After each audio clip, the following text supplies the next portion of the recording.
शनैश्चराय नमः. नमस्कार, माझं नाव दीपक आहे आणि तुमच्या सगळ्यांचं माझ्या यूट्यूब चॅनलमध्ये खूप स्वागत आहे. मी सध्या येऊन पोहोचलो आहे श्री क्षेत्र बीड येथे. शनी महाराजांचे 3.5 शक्तिपीठं आहेत, त्यापैकी महत्त्वपूर्ण पीठ आहे श्री क्षेत्र बीड. अगदी ऐतिहासिक स्थान आहे. आपण शनी महाराजांचं दर्शन घेऊयात, या मंदिराबद्दल माहिती जाणून घेऊया, या स्थानाबद्दल माहिती जाणून घेऊया. इथे आणखी काय काय पाहण्यासारखं आहे हे सगळं मी तुम्हाला दाखवतो. हा संपूर्ण व्हिडिओ पहा. लाईक, कमेंट, शेअर आणि सबस्क्राईब करायला विसरू नका. बीड येथील प्रसिद्ध श्री शनी मंदिर देवस्थानकडे आपण येऊन पोहोचलो आहोत. इथे बघा फलक आहे, श्री शनी मंदिर देवस्थान, शनी मंदिर गल्ली, पेठ, बीड. हे पुरातन मंदिर आहे आणि ऐतिहासिक स्थान आहे. ह्या रोडने मी आलो आहे. रस्ते चांगले आहेत. इकडे समोरही काही मंदिरं आहेत आणि हे आहे बीडमधलं ऐतिहासिक श्री शनी महाराजांचं मंदिर. जाऊयात आत. चला. तर बीडच्या ऐतिहासिक श्री शनी महाराजांच्या मंदिरात आपण येऊन पोहोचलो आहोत. मुख्य प्रवेशद्वारातून तुम्ही जेव्हा आत येता तेव्हा ऐतिहासिक असं देवालय तुमच्या नजरेस पडतं.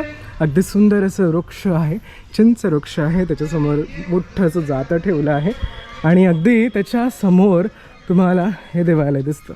त्याच्या आधी तर ह्या स्थानाला किंवा ह्या प्रतिमेला उत्सव प्रतिमा म्हणून संबोधले जाते. शनी महाराजांचीच आहे. तुम्ही आलात तर अगदी इथे तुम्ही पूजा करून म्हणजे लगेच जायचं असेल तर इथे तुम्ही दर्शन घेऊ शकता आणि समोर गेलात की मग शनी महाराजांचं मुख्य स्थान.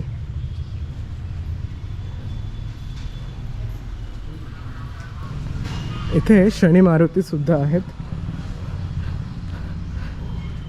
हे शनी महाराजांचं अर्धपीठ म्हणून प्रसिद्ध आहे. हे बघा तिथे वर लिहिलंही आहे. स्वयंभू पाषाण मूर्ती आहे. विक्रमादित्य राजाने 750च्या काळात इथे तेलाचा घाणा चालवत असताना स्वतः शनी महाराजांनी त्यांना दर्शन दिलं आणि या ज्या स्थानाला मंदिराला छत्र नाही असं आहे. ओके. इथे दीपमाळ आहेत 2. हे बघा इथे एक आहे. इथे तेल अर्पण करू शकता तेही लिहिलं आहे.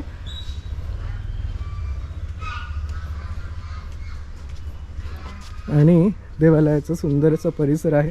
त्या भागात कार्यालयसुद्धा आहे. अगदी इथे खरं तर सुंदर असं वाड्याप्रमाणेच आहे. इथे ही दीपमाळ आहे. त्यानंतर इथे थोडी माहिती आहे ते तुम्ही वाचा.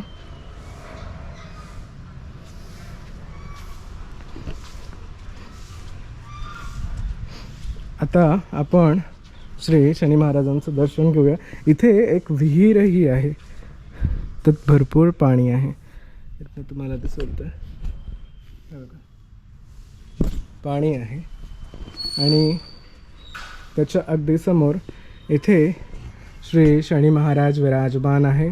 ओम शनैश्चराय नमः. देवालयाचे मुख्य पुजारी आले आहेत. शनी महाराजांवर अगदी सुंदर असा हार चढविला जात आहे. त्यानंतर आता पूजा केली जाईल आणि मग त्यानंतर आपणही दर्शन घेऊया आणि मग तुम्हाला स्थानाबद्दल माहितीसुद्धा सांगतो मी. चला तर आपण दर्शन घेऊया. बीडचे आराध्य दैवत श्री शनी महाराज. शनी महाराजांचे जे 3.5 शक्तिपीठ आहे त्यापैकी हे एक महत्त्वपूर्ण पीठ आहे. शनी महाराजांना नमस्कार करा, वंदन करा. हे स्वयंभू स्थान आहे. बघा किती सुंदर त्यांची शृंगार पूजा झाली आहे. आसनावर, सिंहासनावर आरूढ अशी ही सुंदर अशी प्रतिमा आहे. आणि याच ठिकाणी राजा विक्रमादित्य यांनी तेलाचा घाणा चालविला होता आणि तेव्हा त्यांना शनी महाराज प्रसन्न झाले होते असं सांगितलं जातं. तो तेलाचा घाणासुद्धा मागे आहे, तोही मी पुढे तुम्हाला दाखवतो. तुर्तास शनी महाराजांना नमस्कार करा, वंदन करा. आम्ही राजा विक्रमादित्यांनी जो घाणा चालवला होता तो पाहण्यासाठी जातो आहोत. ह्याचा जो परिसर आहे देवस्थानाचा खूप सुंदर आहे. म्हणजे आता तो शहरात येतो आहे पण खूप आधी तो शहराचं हे नव्हतं. अच्छा, याच्या बॅक साईडला आहे. अच्छा, इथे एक घाणा आहे खरा आणि तो तर राजा विक्रमादित्यांनी जो तेलाचा घाणा चालविला तो हा आहे पहा. इथे आता तो खूप मोठा होता, पण आता तो जीर्ण होत तेवढाच झाला आहे. तो इथे दिसतो आहे. म्हणजे ते इथे तेलाचा घाणा चालवायचे आणि काही जे तेल आहे त्यातलं थोडं ते शनी महाराजांवर चढवायचे. असं तो तेलाचा घाणा आहे. तो अगदी शनी महाराजांच्या प्रतिमेच्या मागच्या भागामध्ये आहे. इकडे शनी महाराज आहे. अगदी सुंदर त्यांचं रूप आहे. इथेच ते राजा विक्रमादित्य यांच्यावर प्रसन्न झाले आणि त्यांना इथे त्यांनी दर्शन दिलं. ते हे स्थान अगदी स्वयंभू स्थान आहे. तुम्ही बघा, या देवालयावर छत्र नाही आहे. का तर शनी महाराजांवर छत्र चालत नाही. त्यामुळे हे जे पिंपळ वृक्षसुद्धा आहे ना, ते थोडंसं बाजूला आहे. त्याच्यावर जे आत्ता तुम्ही पाहता फांद्या किंवा त्याचे जे हे आहेत ते पण तुम्हाला असं थोडं बंद झालेले दिसणार, कारण शनी महाराजांवर छत्र चालत नाही. येस. आणि पुराण काळामध्ये जेव्हा इथे काहीच नव्हतं, म्हणजे नंतर तर शेत झालं, तर इथे विहीर आहे आणि त्याला भरपूर पाणी आहे. त्यात फिश आहेत. आता इथून लोक त्यांना ते खाण्यासाठी देतात. तर इथे जेव्हा तुम्ही येता तेव्हा इथे तुम्ही स्नान करून किंवा हातपाय धुवून मग शनी महाराजांचं दर्शन घ्या. असं हे पुन्हा एकदा सगळ्यांनी दर्शन घ्या, वंदन करा. ओम शनैश्चराय नमः. भारतामध्ये शनी महाराजांचे 3.5 पीठ आहेत. त्यापैकी अर्धपीठ हे श्री क्षेत्र बीड म्हणून ओळखल्या जाते. तर त्याबद्दल त्याची माहिती दिलेली आहे की स्वयंभू पाषाणाची मूर्ती आहे. विक्रमादित्य राजाने 750च्या काळात येथे तेलाचा घाणा चालवत असताना त्यांना शनी महाराजांनी स्वतः दर्शन दिले. फक्त बीड येथील मूर्तीला छत नाही, वर त्यांनी मार्गसुद्धा दिला. त्यानंतर आहे श्री क्षेत्र राक्षस भवन, तालुका गेवराई, जिल्हा बीड. ते देखील बीडवरच आहे. त्यानंतर तिसऱ्या क्रमांकाचं नाशिक जिल्ह्यामध्ये आहे श्री क्षेत्र नस्तनपूर, तालुका नांदगाव, जिल्हा नाशिक. आणि मग मध्य प्रदेशातल्या उज्जैनमध्ये श्री क्षेत्र उज्जैन, क्षिप्रा नदीच्या संगमावर पश्चिमाभिमुख पिंड स्वरूपात पाषाणमूर्ती आहे. नवग्रह मंदिर म्हणून प्रसिद्ध आहे. सो ते सगळे इथं असे माहिती रूपामध्ये सांगितले आहे. इथे श्री शनी महाराज देवालयामध्ये थोडे काही नियम आहेत, त्याबद्दलची थोडी माहिती आहे. चल, इथे आता एक श्री शनी मारुती मंदिर आहे, बालाजी मंदिर. तिकडे जाऊयात, आपण दर्शन घेऊयात. आणि इथे तर शनी महाराजांच्या 3.5 पीठाबद्दलची माहिती आहे, ते मी तुम्हाला सांगितले आहेच. जाऊयात. हेही खूप सुंदर आणि जुनं मंदिर आहे. चल.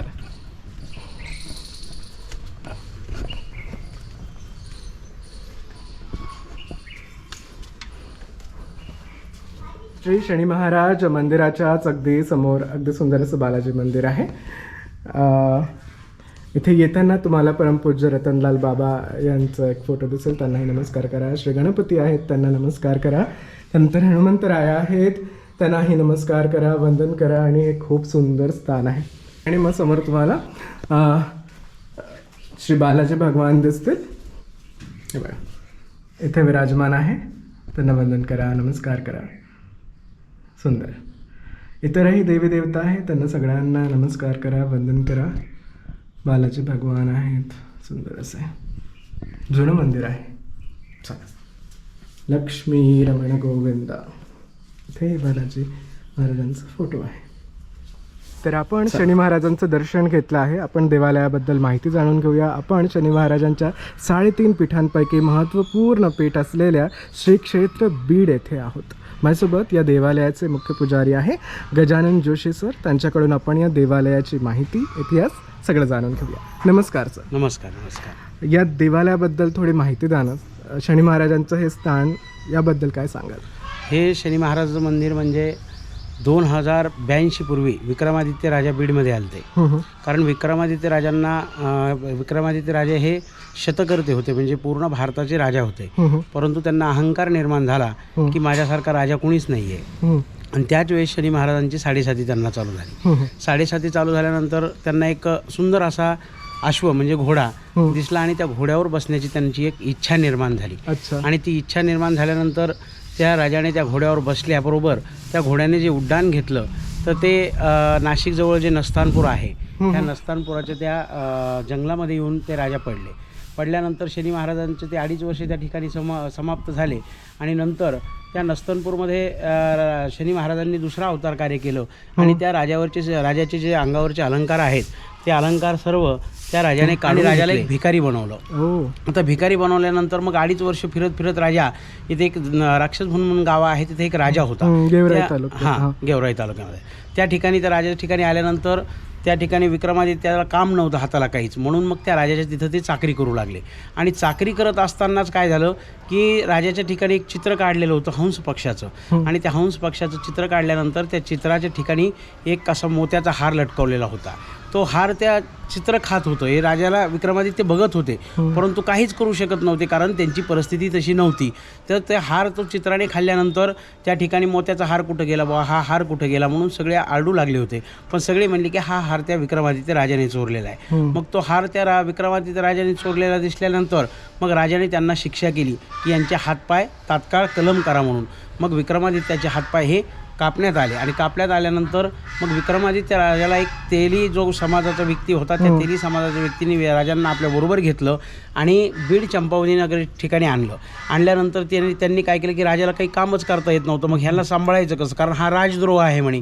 मग तिची पत्नी म्हणली हा राजद्रोह आहे, आपण करायचं काय म्हणे.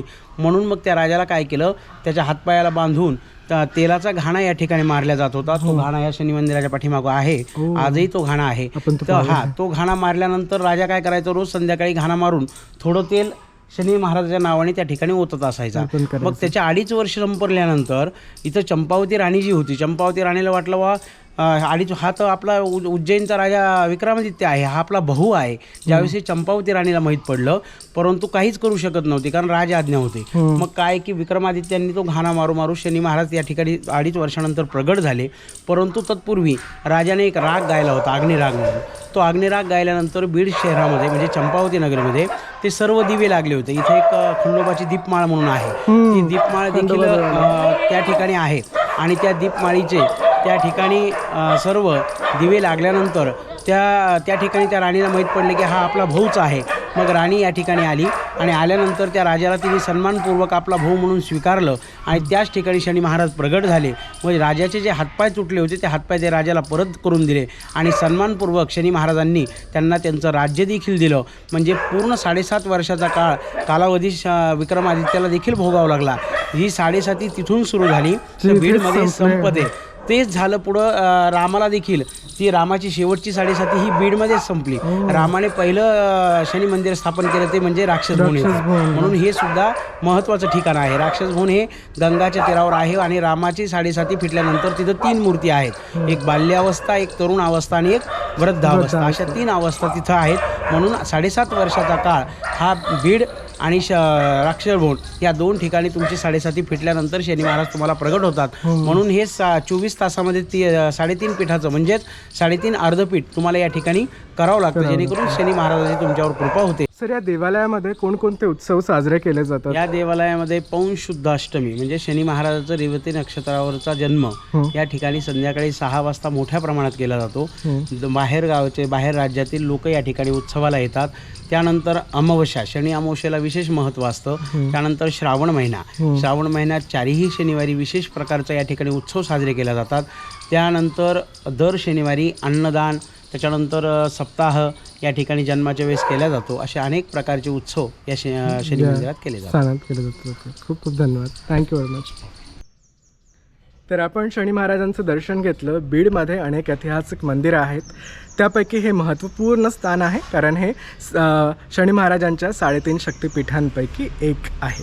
याला अर्धपीठ म्हणून सुद्धा संबोधले जाते. तर शनी महाराजांचं आपण दर्शन घेतलं, थोडी माहितीसुद्धा जाणून घेतली, हे स्थान कसं दिसतं हे सगळं मी तुम्हाला दाखवलं. मला खात्री आहे जेव्हा तुम्ही बीडमध्ये याल तेव्हा तुम्ही या स्थानाला सुद्धा नक्की भेट द्याल, दर्शन नक्की घ्याल.